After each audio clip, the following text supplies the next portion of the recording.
Em nossos cultos devemos nos lembrar disso. Devemos nos lembrar que a oração, ela deve ser centrada no Deus triuno e não no ser humano. A adoração é para Deus. O culto que nós prestamos é para o Senhor. E não para agradar o homem, não para agradar as pessoas que nos visitam. Elas também são convidadas a, junto conosco, adorar o único e verdadeiro Deus. No culto do Senhor, no culto ao Senhor, Ele é o centro das atenções. Nós somos os atores que prestamos esse culto a Ele. A Ele, Ele é o foco. Ele é que deve ser sempre adorado. Esse é um assunto muito sério, irmãos. É inclusive onde reside a razão de muitas pessoas saírem de uma igreja e irem para outra.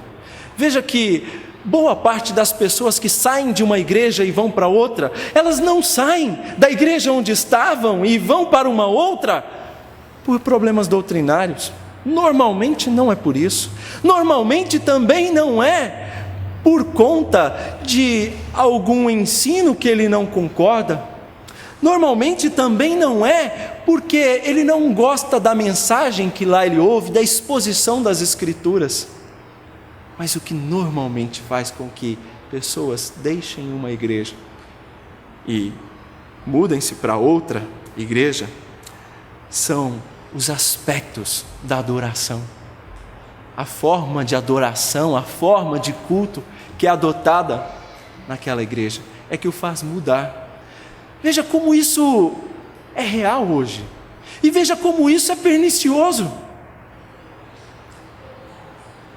A adoração, o culto, não é para agradar a mim, não é para agradar qualquer um de nós, mas é para agradar o Senhor. Foi Ele quem estipulou a forma como Ele quer ser adorado. Alguns dizem, o culto deveria ter 10 canções e 10 minutos de sermão, mas não é assim. O culto ao Senhor, a palavra de Deus, ela recebe um lugar crucial, ela recebe um lugar especial. A palavra do Senhor, ela é honrada. É Deus falando com a igreja e sendo adorado por Ele. É importante todas as outras partes do culto, sim, sem dúvida, mas não podemos permitir que haja 10 minutos para a palavra. Portanto, irmãos, questões assim são questões que deveriam produzir unidade, mas são as que produzem mais desunião no seio evangélico hoje.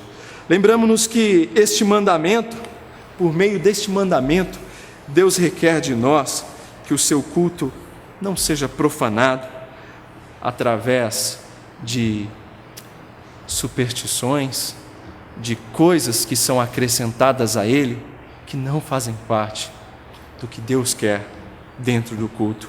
A adoração correta, ela começa com o reconhecimento de quem é Deus. Ele é Senhor, Ele é o dono, como nós cantamos. Ele é o nosso dono, Ele é o nosso Salvador. Nós somos propriedade exclusiva dEle. Nós precisamos reconhecer o poder que Ele tem sobre nós e não nós sobre Ele. Nós não temos qualquer autoridade, não há em nossos lábios palavras mágicas ou tão poderosas que o façam se submeter a nós, mas Ele sim é o Senhor e nós devemos nos submeter a Ele. A melhor ilustração para esse ensino pode ser retirada dos próprios ensinos bíblicos. A Bíblia ensina que nós fomos formados para ser a igreja do Senhor, a noiva do Senhor. A igreja é a noiva do Senhor. Lembre-se, você é a noiva do Senhor. E como noiva do Senhor, você deve honrá-lo como seu marido. Logo, se somos o esposo, por meio do primeiro mandamento, Deus nos diz que Ele quer exclusividade. Ele não aceita de nós infidelidade. Ele quer que sirvamos só a Ele, que adoremos só a Ele. Já no segundo mandamento, o esposo nos diz: você não precisa de imagem, você tem a mim, esposo. Você não precisa da figura, do objeto, porque você tem a mim. Você não precisa de se apegar a objetos. Você tem um esposo, Você tem Ele. Portanto, você não precisa da figura. Ele não quer que você o busque, que você o adore por meio da imagem, por meio da figura. Você o tem e pode buscá-lo diretamente, adorá-lo em espírito e em verdade. Ele mostra a maneira como Ele quer ser adorado, em espírito, em verdade, com total devoção, com sinceridade e principalmente de acordo com a sua palavra. Ele mostra que, por melhor que seja a foto, por melhor que seja a imagem ou a figura, ela é muito limitada e não é capaz de exprimir nenhuma parte da sua beleza. O esposo nos diz: fica com o real, você não precisa da figura. O real é muito melhor do que qualquer figura ou objeto possa expressar. Um teólogo chamado Hans Ulrich Heifler, falando sobre o segundo mandamento, ele elencou algumas diferenças entre uma imagem e o Deus vivo e verdadeiro. Ele diz assim: a imagem é visível, o Deus verdadeiro é invisível. A imagem é mutável, o Deus verdadeiro é imutável.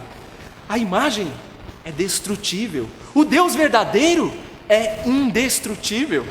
A imagem é demonstrável, o Deus verdadeiro é indemonstrável. A imagem é definível, o Deus verdadeiro é indefinível. A imagem é delével, ela pode ser apagada, o Deus verdadeiro não. A imagem é conversível, você pode transportá-la para onde você quiser. O Deus verdadeiro é inconversível. A imagem é comparável, o Deus verdadeiro é incomparável. A imagem é abalável, o Deus verdadeiro é inabalável.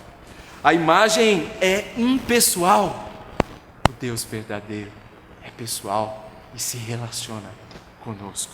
A imagem é penetrável, o Deus verdadeiro é impenetrável. A imagem é material, o Deus é imaterial, invisível, mas real. A imagem é controlável, a imagem é incomunicável. Ele fala, o Deus verdadeiro, Ele se comunica.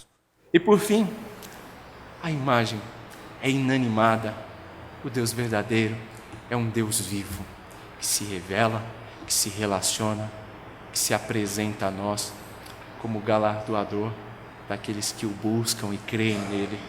Esse ponto, irmãos, é tão importante para nós, que ele é destacado no primeiro mandamento, é reafirmado no segundo mandamento. Aqui no segundo mandamento, Deus reafirma: eu sou o Senhor, a mim vocês devem adorar e não qualquer outra coisa, e não objetos ou figuras.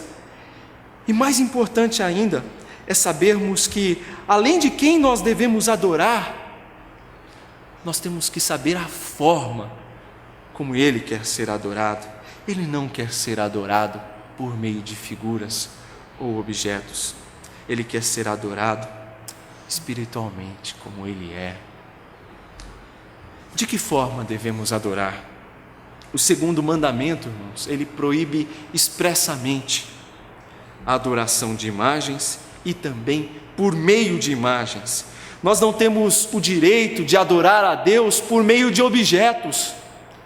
Deus não aceita, Deus não tem prazer, Ele abomina esse tipo de adoração por meio de objetos.